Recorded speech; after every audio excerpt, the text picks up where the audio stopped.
Serbian Language Podcast number 2. Level A2, the second level of 6 levels. Date the 25th of November 2020. Nema potrebe za policijskim časom i vanrednim stanjem.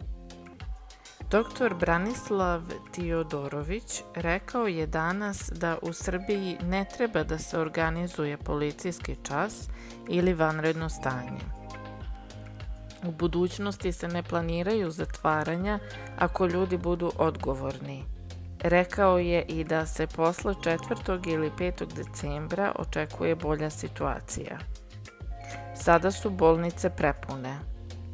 Dr. Branislav Teodorović kaže da je za Novu godinu i Božić bolje da se ne putuje.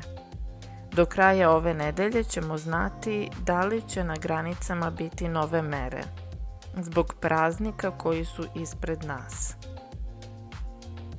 Vocabulary: policijski čas, curfew, vanredno stanje, state of emergency.